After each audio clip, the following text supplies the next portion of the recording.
Olá, seja bem-vindo a mais um culto da Igreja Presbiteriana de Tambaú. Essa comunidade de corações, amigos e de braços abertos que recebe você, sua família e seus amigos com muita alegria, sempre que você nos dá o prazer da sua presença. Ficamos muito felizes nessa ocasião porque você vai poder ouvir a palavra de Deus que será pregada em instantes.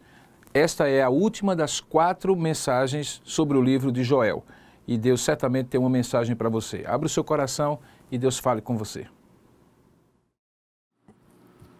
Queridos, hoje à noite nós vamos encerrar a série de pregações sobre o livro do profeta Joel. Eu me recordo bem que quando nós começamos essa série de 4 mensagens, nós iniciamos dizendo que Joel era um livro dentre os profetas menores, que serviria para nós, nesta ocasião, e para qualquer outro grupo de cristãos, ou para um cristão individualmente, em qualquer outra época e lugar, como um manual de arrependimento.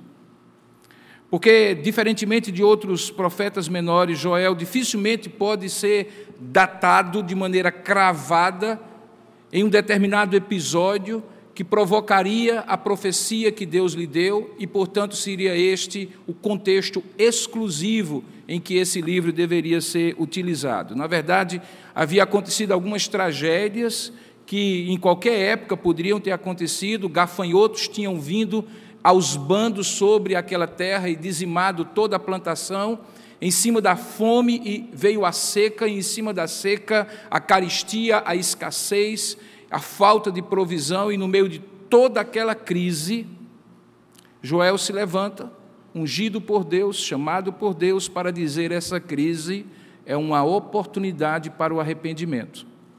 E ele começa a dizer que aquele arrependimento deveria ser levado muito bem a sério pelo povo de Deus, porque era um arrependimento enquanto o dia do Senhor não chegava. O grande e terrível dia que apontava para o juízo final, já naquela época, em que Deus haveria e haverá de chamar aos fatos cada um de nós, cada uma das nações, cada um dos povos do passado, do presente e do futuro, e fazer uma prestação de contas. Segundo Joel, aquele grande e terrível dia deveria estar sempre na mente daqueles homens daquela época e de nós nessa época, para que o nosso arrependimento não seja superficial, mas seja de fato nas motivações mais profundas do nosso coração e de mudança de fato de atitudes, de pensamentos, de valores, de objetivos da vida. Me recordo que a última mensagem que eu preguei era justamente que, diante do arrependimento que o povo de Deus deveria fazer diante do Senhor, Deus prometia que aquela escassez se tornaria em abundância, aquela necessidade seria suprida, a carência seria dada a resposta por parte de Deus, e o povo se sentiria materialmente suprido novamente na sua necessidade básica e imediata. Mas que Deus também tinha um propósito de trazer uma renovação mais profunda, que não tinha a ver apenas com suprir de necessidades imediatas, mas com a própria presença do Espírito Santo no meio daquele povo e no coração de cada um deles. Espírito Santo esse que teria e seria derramado sobre toda a carne, como de fato aconteceu no livro de Atos dos Apóstolos, capítulo 2, no dia de Pentecostes, quando todos receberam o Espírito Santo, aqueles que ali estavam. Nessa última mensagem, eu gostaria de focar sobre algo que Joel é chamado por Deus a olhar, e que não se restringia ao povo da aliança, aquele povo para quem ele estava falando. Eu gostaria que você abrisse a palavra de Deus no livro de Joel, capítulo 3. E se a sua Bíblia for semelhante à minha, ela tem um título em negrito, que obviamente não faz parte do texto original, mas é uma edição em português para ajudar você a encontrar o tema dos próximos versículos. E em Joel, capítulo 3, do verso 1 em diante, o tema que Deus tem para aquela nação é os juízos de Deus sobre as nações. Está aí na sua Bíblia e certamente você vai entender do que se trata. Eu fui levado a refletir bastante sobre esse tema, embora a mensagem já estivesse na sequência para que eu pregasse na noite de hoje, por conta dos últimos fatos que aconteceram e que trouxeram novamente à tona uma grande pergunta: por que é que Deus, se Ele é bom e todo-poderoso, soberano, Senhor do tempo e da história, deixa que calamidades naturais, como esse recente furacão, como aquela tsunami daquela época, se abatam sobre as nações. Alguns respondem ligeiro assim e de maneira precipitada, é porque Deus está castigando os ímpios e aqueles que não lhe servem. Mas quando nós vemos que no meio daquelas catástrofes, gente que serve a Deus, que ama a Deus, que crê em Deus, também é colhido, naquela catástrofe, nós ficamos sem resposta. Porque se Deus é tão soberano e Senhor como de fato Ele é, por que Ele não iria separar dentre as nações aqueles que lhe são amados e queridos, que lhe servem e creem nele, e sobre eles não deixaria abater a grande tragédia? Eu gostaria de, nesta noite, não responder a essa pergunta diretamente, mas gostaria de que você entendesse como é que Deus relaciona o povo da sua aliança com os demais povos. E como é que isso faz, sim, na visão de Deus, uma diferença muito grande, não porque Ele ama um e ama outro, porque Ele é preferido de um ou preferido de outro, mas porque aqueles que estão debaixo da sua aliança e também aqueles que não estão, se diferenciam diante dele justamente por causa da aliança que fazem ou não fazem com Deus. Vamos ler e ficará mais claro para você. Joel capítulo 3, a partir do verso 1.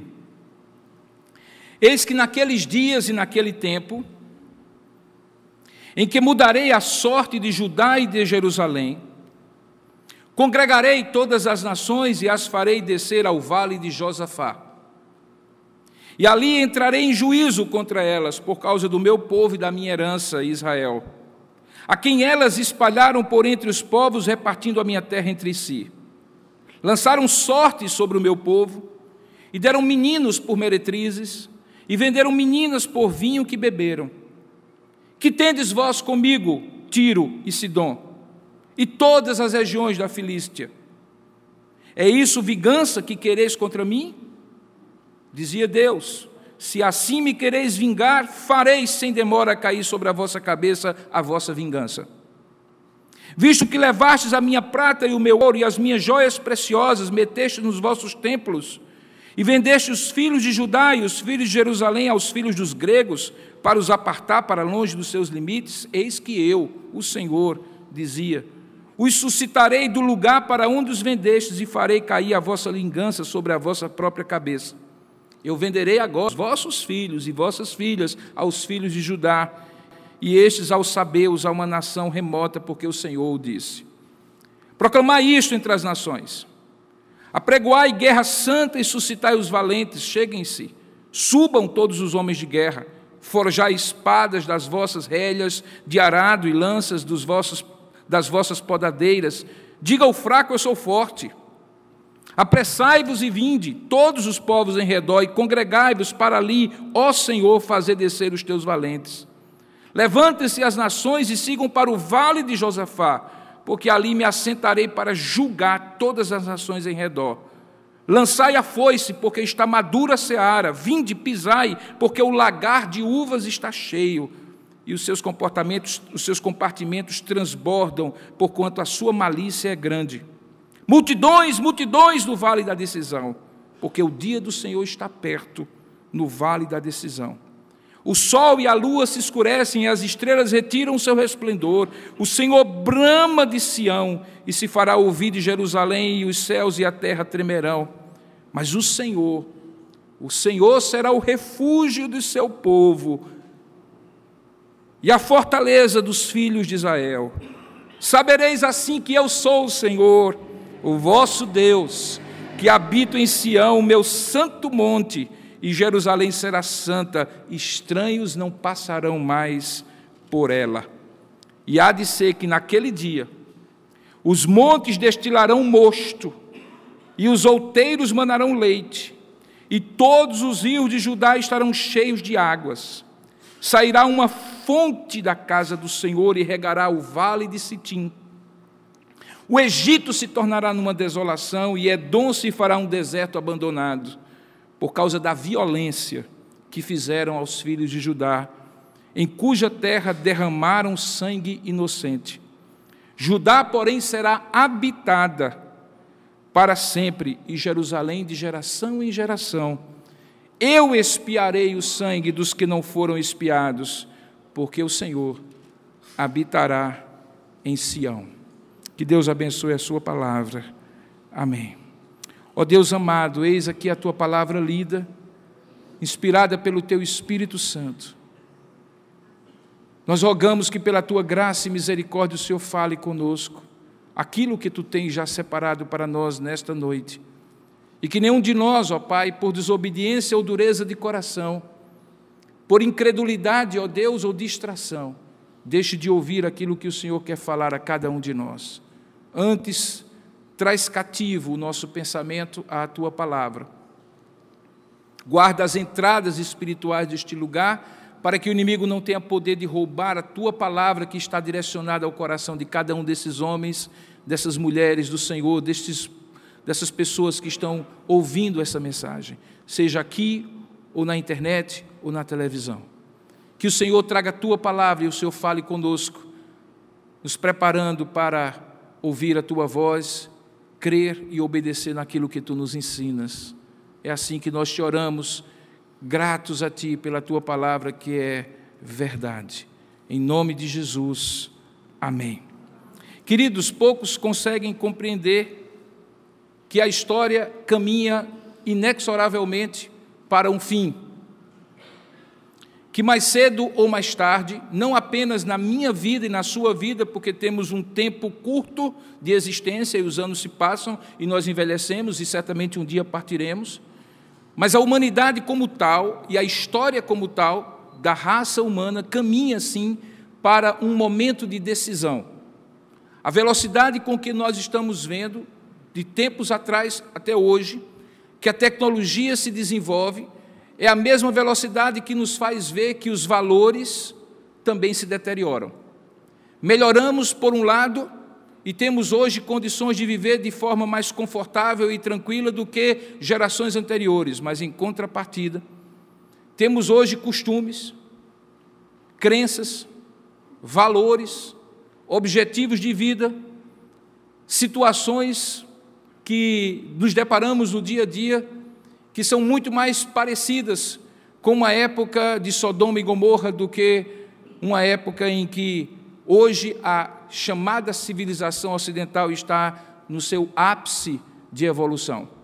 O fato é que, desde que Joel profetizou, algumas centenas de anos antes de Jesus, a situação parece cada vez mais clara quando olhamos esse texto como sendo uma situação que está se cumprindo a olhos vistos.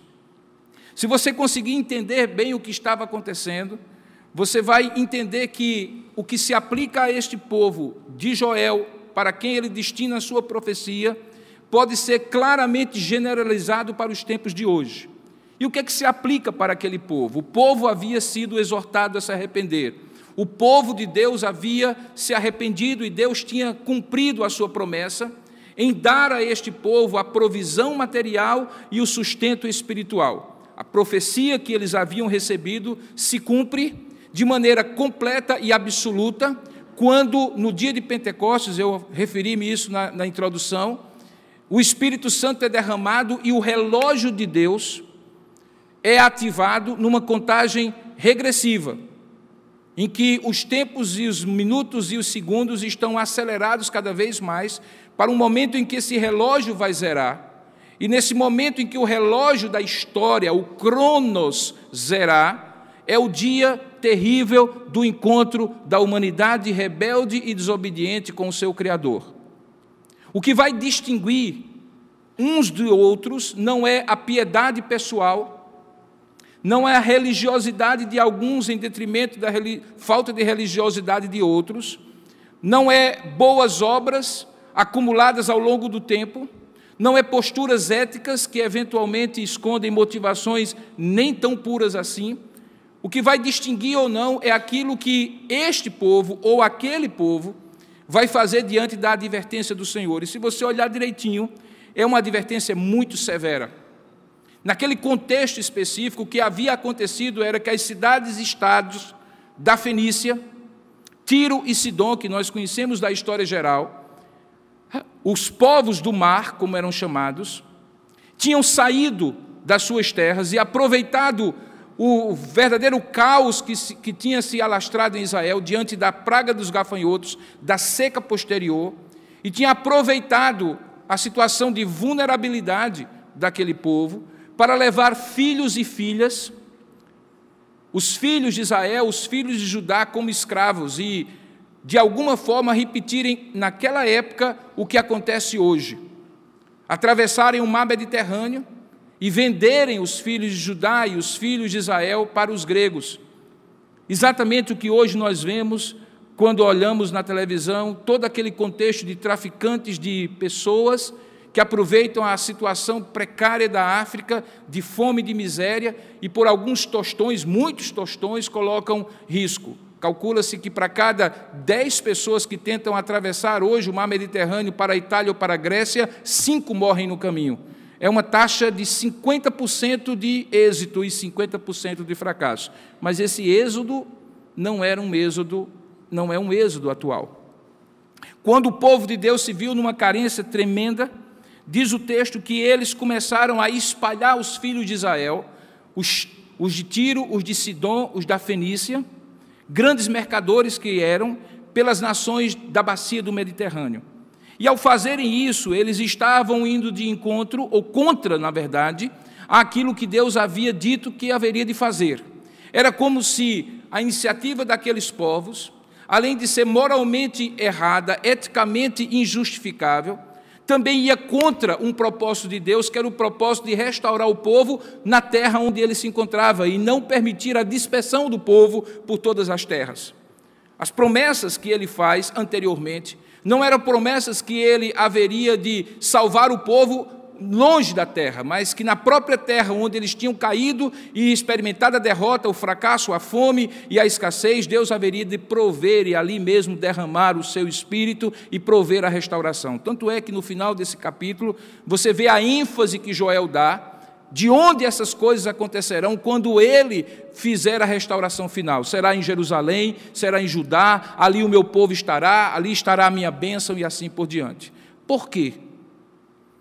Porque se há 3 aspectos importantes para você entender o que significava para o povo da aliança ter aliança com Deus, você vai entender agora quando eu uso 3 palavras: promessa, terra e bênção. Não havia bênção sem terra, não havia terra sem promessa. Quando Israel é chamado por Deus em Abraão, o povo de Deus da aliança, e é dito a Abraão: sai da tua terra, da tua parentela, e eu te mostrarei uma terra que haverás de habitar, ali tu serás uma bênção, e todas as famílias da terra que te abençoarem serão abençoadas, e todas as famílias da terra que te amaldiçoarem serão amaldiçoadas. Deus estava prometendo uma salvação, uma bênção de salvação que estava restrita a uma terra, que era esta terra que tinha sido dizimada pelos gafanhotos e pela seca. Quando eles então veem aquela situação caótica em que o povo se encontrava, com fome e escassez, aqueles que eram de Tiro e Sidom, veja o verso 4, da região da Filístia, os filisteus, aqueles contra quem Israel tinha lutado quando estava dominando a terra prometida, resolveram vender o povo do Senhor. Veja o versos 3, lançaram sorte sobre o meu povo e deram meninos por meretrizes, e venderam meninas por vinho que beberam, traficaram crianças naquela época. E aí Deus chama aqueles povos para a batalha e diz assim: que tendes vós comigo, Tiro e Sidom, e todas as regiões da Filístia? É vingança que quereis contra mim? Pois assim é o que vocês vão ter. Eu derramarei sobre vocês a vingança que vocês têm contra mim. Primeiro aspecto que eu gostaria de dizer, que explica o que vai acontecer naquele dia final, não é simplesmente o que Deus vai fazer com um ou com outro naquele dia final.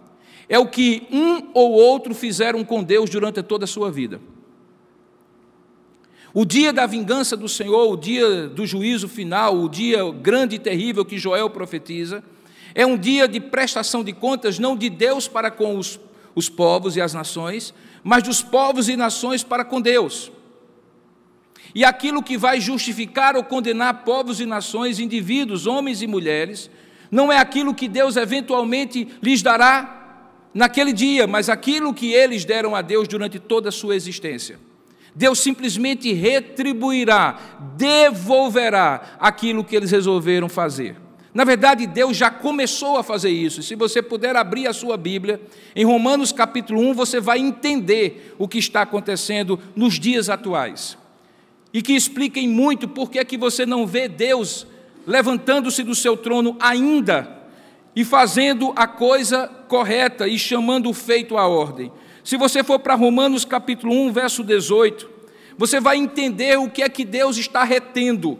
Deus está retendo a sua ira, a sua vingança. E quando a gente fala de vingança de Deus, não é aquela vingança de ciúme doentio que muitas vezes se tem de homens para com mulheres e de mulheres para com homens, de pais para com filhos, um ciúme eivado de pecado da natureza pecaminosa. O ciúme de Deus, a vingança de Deus, é o senso de indignação que Deus tem quando, tendo sido tão bom ao criar-nos a sua imagem e semelhança, nós, no entanto, preferimos andar sem Ele. E aí ele diz em Romanos 1, verso 18, e, por favor, vejam como se esse texto tivesse sido escrito ontem à noite na redação de algum jornal aqui do Brasil. A ira de Deus se revela do céu contra toda impiedade e perversão dos homens, que detêm a verdade pela injustiça. Porquanto o que de Deus se pode conhecer é manifesto entre eles, porque Deus lhes manifestou, porque os atributos invisíveis de Deus, assim o seu eterno poder, como também a sua própria divindade, claramente se reconhecem, desde o princípio do mundo, sendo percebidos por meio das coisas que foram criadas. A criação fala de Deus. Tais homens são, por isso, indesculpáveis, porquanto, tendo conhecimento de Deus, não o glorificaram como Deus, nem lhe deram graças, antes se tornaram nulos em seus próprios raciocínios, obscurecendo-lhes o coração insensato. Inculcando-se por sábios, tornaram-se loucos. E o primeiro sinal da loucura é a idolatria, porque eles mudaram a glória de Deus incorruptível por semelhança e imagem de homem corruptível, bem como de aves, de quadrúpedes e répteis. Por isso, Deus entregou tais homens, e veja aí Deus preparando esses homens, dando-lhes aquilo que eles pediram. Aquilo que eles pediram, que é viver sem Deus, Deus está dando a esses homens. É assim que vocês querem? Eis aí o estilo de vida que vocês querem. E Deus então entregou tais homens à imundícia, pela concupiscência do seu próprio coração. E aí vem o segundo sinal dessa entrega de Deus, dessa vingança premeditada de Deus, preparada de Deus para o dia do juízo final. É porque também na área da sexualidade, Deus entrega o homem à sua carnalidade. Por isso, Deus entregou tais homens à imundícia, pela concupiscência do seu próprio coração. E se você acha que está assistindo a novela da Globo, e de fato você está assistindo a novela da Globo, eu vou agora dar o script para você. Para desonrarem o seu corpo entre si, pois eles mudaram a verdade de Deus em mentira, adorando e servindo a criatura em lugar do Criador, o qual é bendito eternamente. Amém. Por causa disso, entregou Deus a paixões infames, porque até as mulheres mudaram o modo natural de suas relações íntimas por outro, contrário à natureza, e semelhantemente os homens também, deixando o contato natural da mulher, se inflamaram mutuamente em sua sensualidade, cometendo torpeza, homem com homem, e recebendo em si mesmo a merecida punição do seu erro.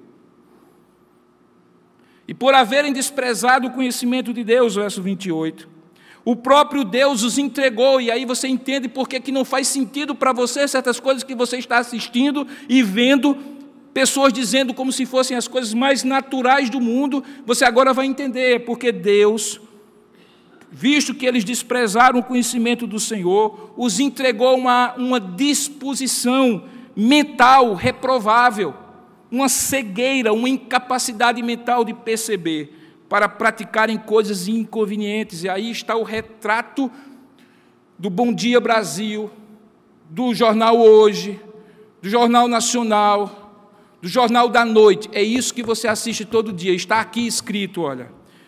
São cheios de toda injustiça, malícia, avareza e maldade. São possuídos de inveja, homicídios, contenda, dolo, malignidade, sendo difamadores, caluniadores, aborrecidos de Deus, insolentes, soberbos, presunçosos, inventores de males, desobedientes aos pais, insensatos, pérfidos, sem afeição natural e sem misericórdia.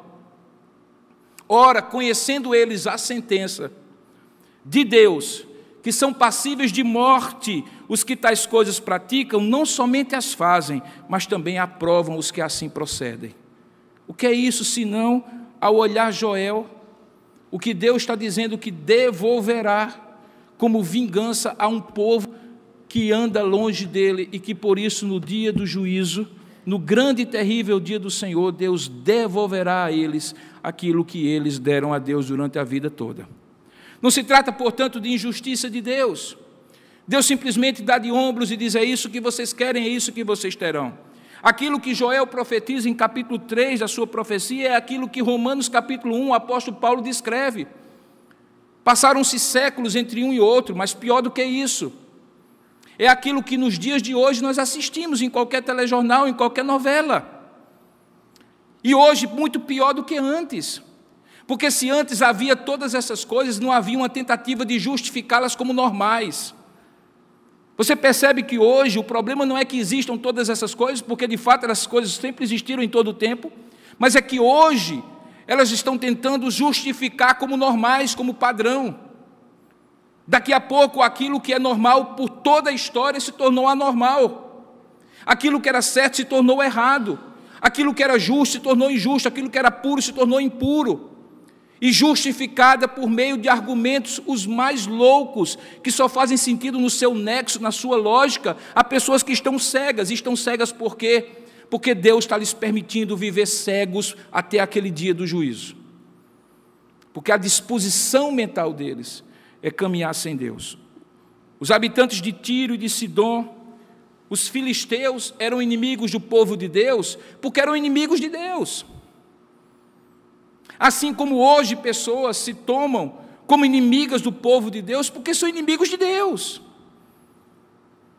Por mais que você tente conciliar, por mais que você tente ser respeitoso, por mais que você tente, de alguma forma, conviver em algum momento, porque eles odeiam Deus, eles odiarão você, o Senhor Jesus já advertiu. O que resta para Deus se não dizer: reúnam-se? E é isso que ele faz. Veja no verso 9, ele diz assim: proclamai isto entre as nações, apregoai guerra santa, suscitai os valentes. Deus está chamando aqueles povos: vocês querem guerra, vocês terão guerra. Cheguem, façam as suas armas, se fortaleçam, apressai-vos. Verso 11, vinde, todos os povos em redor, congregai-vos para ali, ó Senhor, fazer ele descer os seus valentes. E aí ele marca dia e hora, como um grande duelo. Ele diz assim: levantem-se as nações e sigam para o vale de Josafá, porque ali me assentarei para julgar todas as nações em redor. Muito se tem discutido onde é esse vale de Josafá. Os comentaristas nunca tiveram um consenso de qual vale em Israel é o vale de Josafá. E aí alguém começou a entender que talvez o que Deus está dizendo ali não é que haverá um lugar específico para o julgamento. É porque o nome Josafá significa o Senhor julga.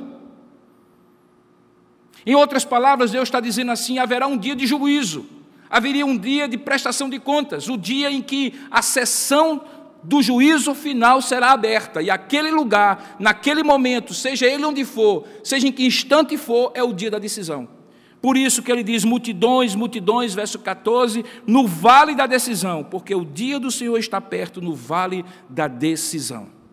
Queridos, tanto certo como Deus vai enviar o seu Filho para resgatar aqueles que são seus, não porque são melhores, mas justamente porque são pecadores remidos, porque se quebraram diante de Deus, regenerados que foram pela ação do Espírito de Deus, se submeteram ao senhorio de Cristo e quiseram, ainda que pecadores, viver em integridade e santidade diante de Deus, do mesmo jeito como é certa que Jesus Cristo voltará, como é correto dizer que Ele vai voltar, é correto dizer que se seguirá um juízo. Alguém já disse que é difícil escutar hoje sermões sobre o juízo final, né? Porque parece que as pessoas acham que a vida vai ser eterna, aqui mesmo na terra. E que o Evangelho, no máximo, ajuda você a viver bem enquanto você está vivo, porque depois da morte, sabe-se lá o que vai acontecer. Mas deixa eu lhe dizer, há um juízo sim. Está aqui previsto e profetizado.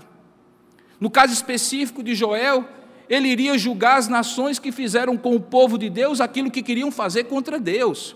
E porque Deus não pode ser atingido, fizeram com aqueles que eram do Senhor. No caso do dia grande, terrível, dia do Senhor, é exatamente a mesma lógica.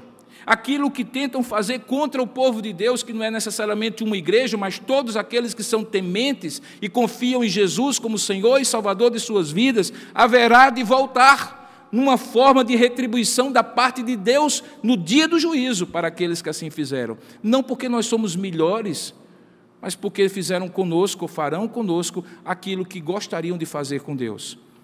Porque esse é o princípio da aliança: eu serei o vosso Deus e vós sereis o meu povo. Eu tirarei vocês de entre os povos e vocês serão um povo de propriedade peculiar meu, só meu. Vocês vão ser meus, eu tomarei conta de vocês. Eu vou trazer de volta a colheita depois dos gafanhotos e da seca. Eu vou derramar o meu espírito sobre vocês, porque vocês são meus. Lembra da mensagem terceira que eu preguei? Por causa de mim, por causa do meu pacto e por causa do meu povo, eu vou restaurar a sorte de Sião. E porque Senhor é Senhor, o pacto está valendo e o povo é povo de Deus, Ele vai restaurar e, em consequência a isso, Ele vai julgar as nações. As catástrofes naturais que acontecem, irmãos, não são necessariamente juízos específicos de Deus sobre determinada pessoa ou nação. Na verdade, elas se constituem naquilo que a Bíblia chama de princípio das dores. A natureza geme desde a época do pecado de Adão, e geme porque ela foi subjugada ao pecado por aquele que deveria guardar e cultivar o jardim que era Adão. A natureza geme e as nações se rebelam contra Deus por causa daquele pecado original. De modo que quando o planeta está nessa loucura de povos e nações guerreando entre si, é porque na natureza isso está conflituoso também por causa da queda. A Bíblia diz que um dos sinais daquele momento em que o Senhor vai restaurar todas as coisas e haverá um novo céu e nova terra, é que o leão habitará com o cordeiro e toda beligerância no mundo animal acabará, como também na criação que Deus fez, como sinal da paz de Deus, que começa quando Ele restaura todas as coisas ao senhorio dEle. Porque ter paz uns com os outros só é possível, seja no reino dos animais ou no reino das relações humanas, quando a gente está em paz com Deus. Ele faz um clamor e ele chama e diz assim: multidões, multidões do vale da decisão, o dia do Senhor está perto. Já expliquei em mensagens anteriores o que isso significa. Não está perto porque vai acontecer daqui a meia hora, embora possa acontecer daqui a meia hora. Está perto porque é repentino. Não vai dar para dizer assim, vai daqui a 30 dias. Poucos minutos antes de eu vir para cá, eu estava consultando a internet e tem mais 2 furacões se preparando no Caribe. O grande problema não é porque eles são grandes, não. É porque eles estão numa velocidade maior do que o anterior, e as mesmas terras e os mesmos lugares onde foram arrasados por aquele outro, por aquele não terá tempo de se recuperar. É mais ou menos a mesma ideia. Em cima de queda coice, como se diz aqui no Nordeste. Não haverá tempo para eu dizer assim: Deus, me dê mais 30 dias para eu consertar a minha vida. Pode ser repentino assim, e as nações também estarão diante desse juízo final. Há sinais cosmológicos, sim, ele diz: o sol e a lua se escurecem, verso 15, as estrelas retiram o seu resplendor, a mesma visão que ele fala em Joel capítulo 2, verso 28 a 32. Mas o que é mais, assim, o que é mais tremendo é o que está no versículo 16, irmãos. O pastor Vandir mencionou isso na mensagem de hoje, que providencialmente foi no livro de Amós, que também é um livro que chama o povo ao arrependimento, um outro profeta menor. E ele explicou que quando aqui está o Senhor brama de Sião, lá em Amós o texto diz que o Senhor brama como leão. Naquela época, o bramido do leão era o som mais assustador que havia na floresta. Não por outra razão, quando C.S. Lewis escreve as Crônicas de Nárnia, é o leão que brama, na hora de chamar as multidões para a decisão final e julgar as nações, o leão brama e todos se derretem de medo. Aslan brama e todos se derretem de medo. Aqui diz que o Senhor brama de Sião e se fará ouvir de Jerusalém, os céus e a terra tremerão. Mas enquanto haverá juízo e tremor diante do pavor do juízo final para as nações, veja o que é que Deus faz com o seu povo. E não é o seu povo presbiteriano, nem mesmo o seu povo protestante, é o povo do Senhor que, temente a Deus, se submete a Ele como Senhor e Salvador de suas vidas. Veja o que é que ele diz: mas o Senhor, verso 16, será o refúgio do seu povo e a fortaleza dos filhos de Israel. Só encontraremos refúgio e fortaleza no dia do juízo, irmãos, porque a nossa fortaleza e o nosso refúgio não serão nossas boas obras, nem nossa piedade, mas é porque estaremos escondidos em Cristo Jesus. E em Cristo Jesus o juízo não nos toca, assim como o anjo vingador não tocou nos primogênitos no Egito, porque a mancha de sangue do cordeiro estava nos umbrais das portas dos judeus, e o anjo passava por cima, e isso ficou conhecido como Passover, ou Páscoa. A nossa Páscoa é o Cordeiro de Deus que tira o pecado do mundo. Ele é o que nos dá retiro, Ele é o que nos dá auto-refúgio, Ele é o que nos dá fortaleza. Nos dias difíceis em que nós estamos, irmãos, é em Cristo que nos escondemos. Não pode ser em cima de religião, em cima de confissão de fé religiosa, em cima de boas atitudes, boas práticas, de frequência à igreja. Irmãos, os dias que virão serão dias difíceis. Aqueles que têm mais idade talvez não vejam, talvez vejam, mas os mais jovens, nossos filhos e os filhos de nossos filhos, certamente enfrentarão esses dias em que ser servo do Senhor implicará em algo tremendo, de dar talvez a própria vida para se manter fiel ao Senhor, porque grande perseguição virá. Ninguém precisa sonhar ou visitar o céu ou o inferno para ter visão ou profecia para saber disso, está na Bíblia. A Bíblia diz isso. E está iminente, irmãos. Tão claro como estava na época de Joel, na época de Paulo, e está nos dias de hoje. O Senhor será o refúgio do seu povo e a fortaleza dos filhos de Israel. E a razão por que Deus faz isso é para que nós saibamos de antemão, veja o verso 17, sabereis assim que eu sou o Senhor, e a palavra aqui é eu sou Jeová, o Deus da aliança. Eu sou o Senhor, vosso Deus, que habito em Sião, meu santo monte, e Jerusalém será santo, o meu povo, e estranhos não passarão mais por ela. Promessa maravilhosa de guarda e proteção do Senhor. Domingo passado, enquanto estávamos aqui adorando a Deus, minha esposa e meu filho mais novo estavam num closet da casa do meu irmão. O lugar único seguro que eles tinham certeza que talvez o furacão não passasse por sobre eles. Estavam ele, minha cunhada, meu irmão, minha sobrinha, um cachorro, comida, bebida e um gerador elétrico. E nós orando, pedindo a Deus que os guardasse. Assim como foram em muitas casas ali naquele lugar. Mas houve um momento em que eu, conversando com meu irmão, ele me disse assim, eu fiz o que tinha de fazer. Se ele virar forte, se ele virar fraco, eu não sei. Mas quem vai me guardar ou não me guardar é o Senhor, e eu estou pronto para uma coisa e para outra. E Deus o guardou, porque o nosso refúgio não é um closet, não é um bunker. O nosso refúgio não é a religião, o nosso refúgio não é a certeza de que estamos certos ou errados por conta de nossa ideologia política, econômica ou social. A nossa certeza está em Cristo. Em Cristo nós estamos protegidos. Porque Cristo é o mediador desta aliança. Essa aliança que fia Deus a nós, que torna Deus o arrimo da nossa sorte, o fiador da nossa existência. Imagine, você não tem um tostão de crédito diante de Deus, e Deus assina a promissória em seu nome, credita o dinheiro na sua conta, e diz que se você não tiver como pagar, Ele paga no seu lugar, e pagou. Isso é Deus, auto-refúgio, socorro bem presente na hora das tribulações, como diz o Salmo 46. Por isso não temeremos, nem quando vem um furacão, nem quando o mundo se desfaz em valores contrários, nem quando o Senhor nos adverte que vai piorar e haverá um dia do juízo grande e terrível em que Deus chamará as nações para dar contas a eles. Mesmo assim, o Senhor será o nosso alto refúgio, socorro bem presente na hora das tribulações, porque naquele dia o Senhor fará milagres, diz o verso 18, e há de ser que naquele dia os montes destilarão mosto, e os outeiros manarão leite. A ideia do judeu de provisão e abundância sempre está ligada àquilo que a terra dá. Lembra quando Deus disse que eles entrariam numa terra que manava leite e mel? Aí ele mana leite, mana vinho, todos os rios da terra ou de Judá estarão cheios de água, e da fonte da casa do Senhor sairá uma fonte que habitará e que derramará sobre o vale do Sitim. A mesma fonte que João vê lá no Apocalipse, que sai de dentro do trono de Deus e que regará todas as nações.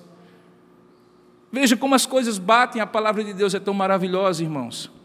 Isso centenas de anos antes de Cristo, comparado a centenas de anos depois de Cristo, e comparado a milênios depois de Cristo, quando nós vivemos nos dias de hoje. Onde é que está a nossa esperança? Joel nos dá uma palavra dura, começa dizendo que aquilo era crise, porque Deus estava pesando a mão sobre o seu povo. E por que estava pesando a mão sobre o seu povo? Porque em dado momento e até dado momento, o povo de Deus estava misturado com as nações, não no sentido de estar perto das nações. O Senhor Jesus já nos advertiu, quando pediu sobre nós, Ele disse: não peço que os tires do mundo, você vai ter que conviver aqui, até esse dia, com gente crente e descrente, com gente iníqua e impiedosa, com gente que favorece a fé e gente que persegue a fé. Mas a questão não é essa, a questão é que diz o texto que mesmo quando você está ali no meio daquele povo, o Senhor guarda você, o Senhor o sustenta, o Senhor segura a sua mão como um alto refúgio, e Ele o faz como prova do seu amor para com você. E enquanto o Egito se torna uma desolação, enquanto Edom se torna um deserto abandonado, por causa da violência com que fizeram aos filhos de Judá, em cuja terra derramaram sangue inocente, Judá, porém, o povo de Deus, aquela tribo do leão de Judá, o povo do Senhor, será habitada para sempre em Jerusalém, de geração em Jerusalém, em geração em geração, e eu expiarei o sangue dos que não foram expiados, porque o Senhor habitará em Sião. Tudo isso, querido, é para que nós olhemos para aquela época e decidamos tomar 3 atitudes, bem rapidamente eu quero dizer. A primeira delas: não se misture com o que Deus não mistura você. Não se misture com o que Deus não mistura você. Uma coisa é estar no mundo, outra coisa é ser do mundo. Há coisas, irmãos, que por mais que sejam agradáveis aos nossos olhos, aos nossos ouvidos, aos nossos sentidos, por mais que sejam atraentes e que nos façam vender uma imagem de politicamente corretos e de aceitáveis diante dos nossos amigos e irmãos e amigos e parceiros e companheiros de trabalho, de estudo e vizinhos, há um limite. O mesmo limite que Deus fala no futuro quando diz assim: o que é santo se santifique cada dia mais, e o que é injusto cometa mais injustiça, porque não haverá meio termo. Quem é do Senhor será, e não se misturará a quem não é do Senhor. Não se misture com o que Deus não lhe mistura. Se isso acontece, e essa é a segunda verdade, ou está prestes a acontecer, ou é fácil de acontecer com você, siga o manual do arrependimento que Joel colocou. Não seja um arrependimento de figurinhas, de aparência. Rasgue o seu coração, clame a Deus. Irmãos, eu não sei se vocês estão percebendo, eu sou o pastor da igreja, eu sei o que é que Deus tem falado a vocês. Não apenas pela minha boca, mas pela boca dos outros pastores. Vocês não estão ouvindo o que Deus está dizendo a vocês? Em mensagens por mensagens, dias após dias, Deus chamando esse povo que está aqui diante de mim ao arrependimento, a uma vida santa. Perguntem ao pastor Vandice, eu combinei com ele a mensagem de hoje pela manhã, e ele traz uma mensagem do profeta Amós, falando do arrependimento verdadeiro, que devemos tirar do nosso meio aquilo que não é justo, nem puro, nem agradável ao Senhor. Veja as mensagens anteriores. Veja o cenário externo. Se você se misturou com o que Deus não quer que você se misture, só tem um jeito: busque a Deus, se arrependa de coração, pague o preço, sim, de ser diferente, porque não dá para ser igual, porque você não é igual. Não dá para ser. O que parece ser uma coisinha de nada, começa como uma coisinha de nada, meus irmãos. E essa coisinha de nada vai tomando conta e se tornando costume. Esse costume vai corroendo os valores. Como o pastor Vandio falou hoje pela manhã, ninguém decide, de uma hora para outra, pegar malas e malas de dinheiro e guardar 51 milhões num apartamento. E diga-se de passagem algo que eu vou lhe dizer que você talvez não saiba. Aquele nome, Gedel, é nome de um filho de crente, que foi criado na igreja presbiteriana em Vitória da Conquista. O pai dele é presbítero. Conheci o Evangelho como seus filhos, e os meus filhos conhecem o Evangelho. E o que é que faz um homem desse se tornar o símbolo de uma corrupção? E não é o único. O que é que faz? Aquelas pequenas coisas, sabe, irmãos, que a gente não vai dando conta de corrigir, que acha que é pequena coisa, e é como ferrugem. Ferrugem você tem que cuidar na hora, porque não ele se alastra por toda a lataria do carro. Assim é o pecado. Não se trata de legalismo, nem moralismo, se trata de levar Deus a sério.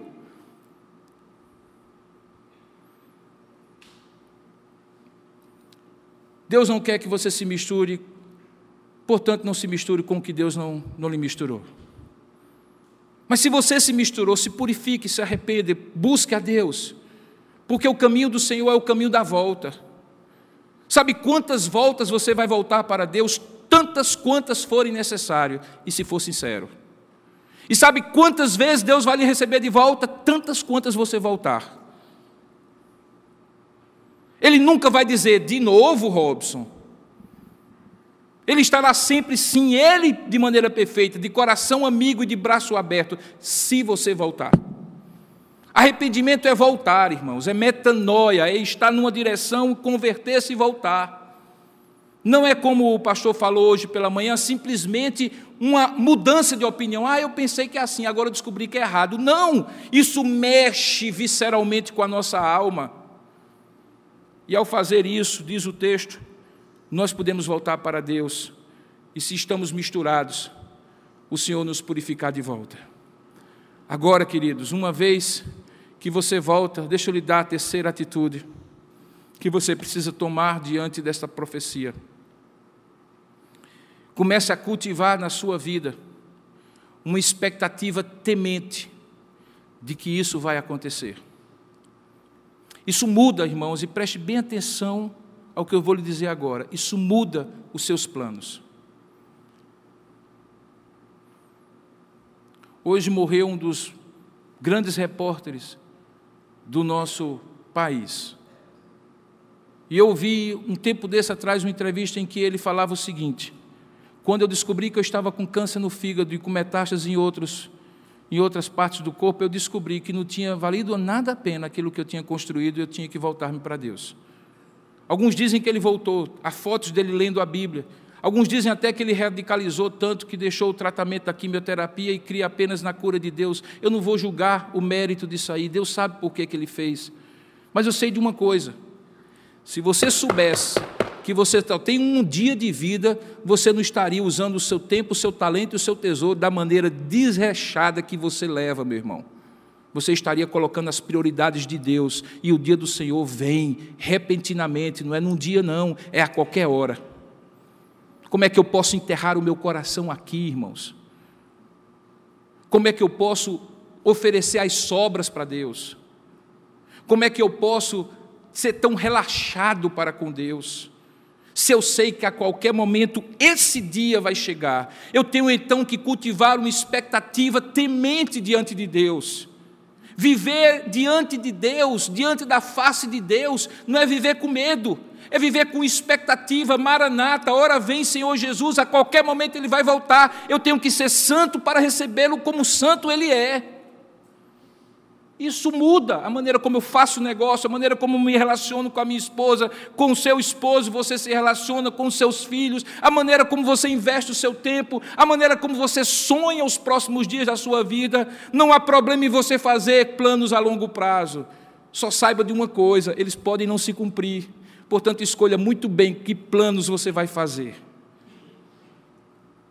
E aí coloca as prioridades na ardente expectativa, temente expectativa, que deve nortear os filhos de Deus quando tem certeza de que esse dia vem, multidões, multidões no vale da decisão.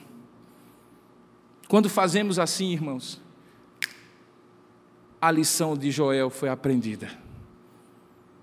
A crise aconteceu, identificamos como oportunidade para o arrependimento, nos arrependemos, Deus voltou o seu rosto para nós, e por causa do seu nome, por causa do seu pacto, por causa do seu povo, restaurou a nossa sorte.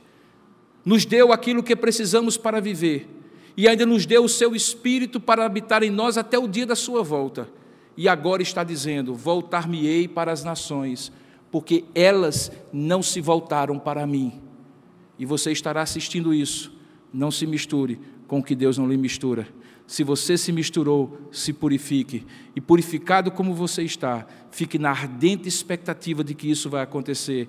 Seus valores vão mudar, seus objetivos de vida vão mudar, suas atitudes vão mudar, e você então será, hoje, aquilo que você deveria ter sido sempre, e que você desejará ser na presença de Deus. Que Deus possa abençoar com essa palavra, dessas mensagens de Joel, o seu coração, que elas não produzam temor, elas produzam expectativa, irmãos, porque diante de toda essa desgraça que está acontecendo e prevista para piorar, haverá um povo no meio deste povo, e você faz parte deste povo se você entregou sua vida a Jesus Cristo, se você anda com Ele e Ele anda com você. Para você, o Senhor será um alto refúgio, e um alto refúgio, uma fortaleza no dia da desolação.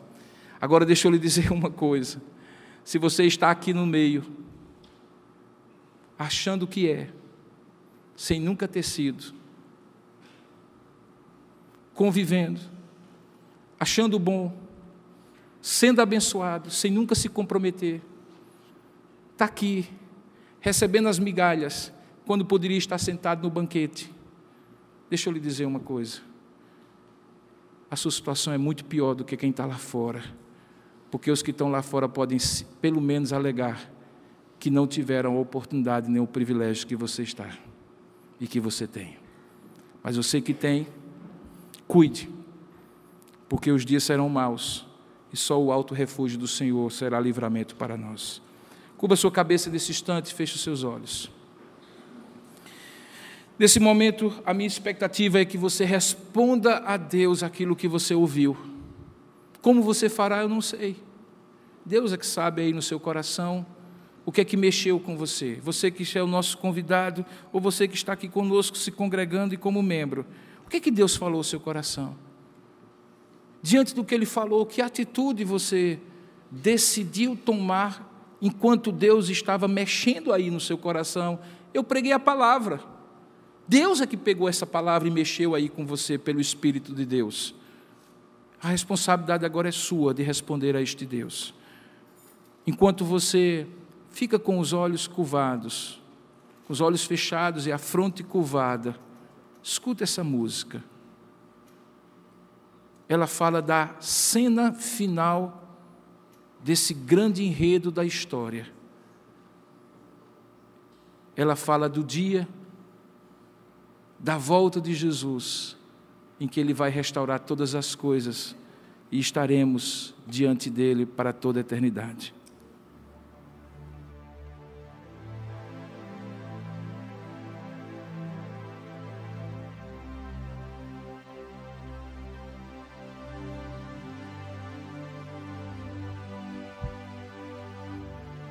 Digno Cordeiro que foi morto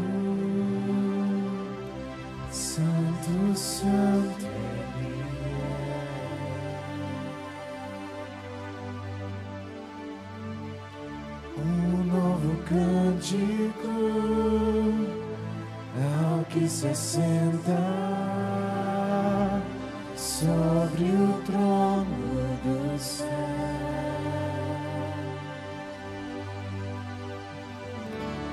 Digna Cordeiro que foi morto, Santo, Santo Ele é.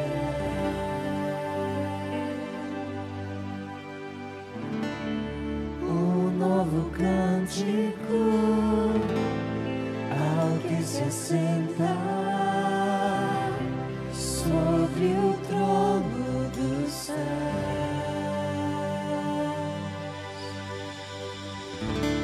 Santo, Santo, Santo, Deus Todo-Poderoso, que era e é e há de vir. Com a criação eu canto louvores ao Rei dos Reis. És tudo para mim e eu te adorarei.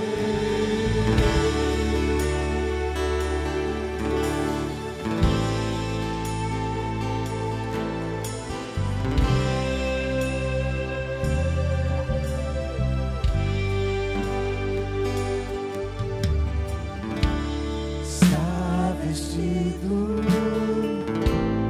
do arco-íris, som de trovão, luzes relâmpagos, louvores, honra e glória, força e poder para sempre, ao único Rei eternamente.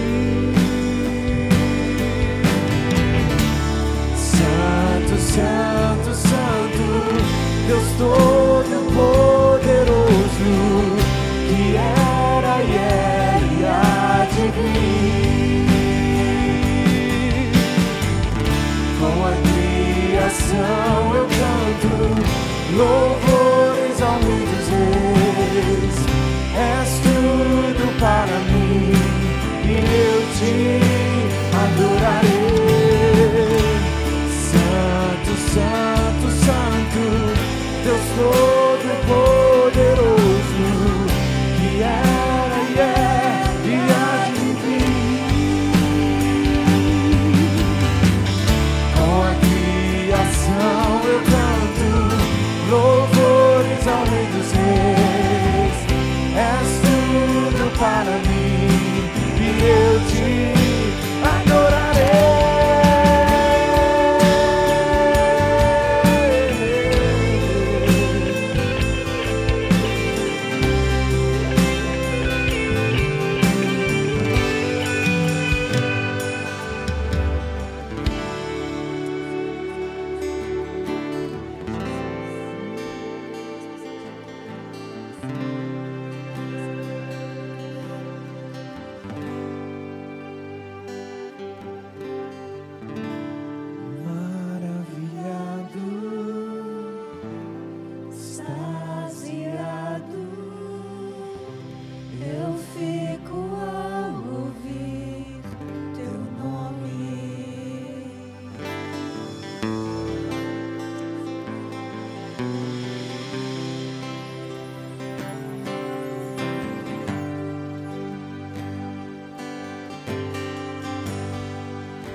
Jesus, teu nome é força, é fôlego de vida, misteriosa, água viva.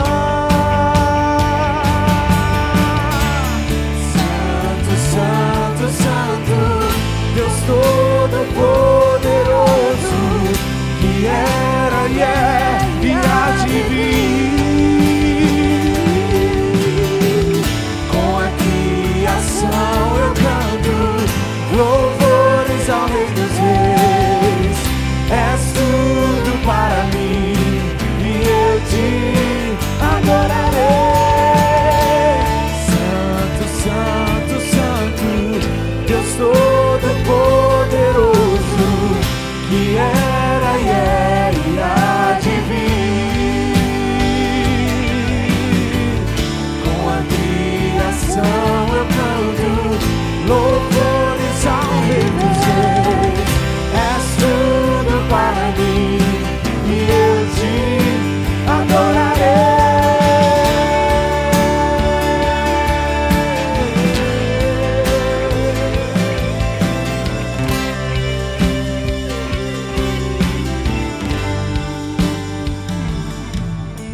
Que mensagem, hein? Deus trouxe ao seu coração.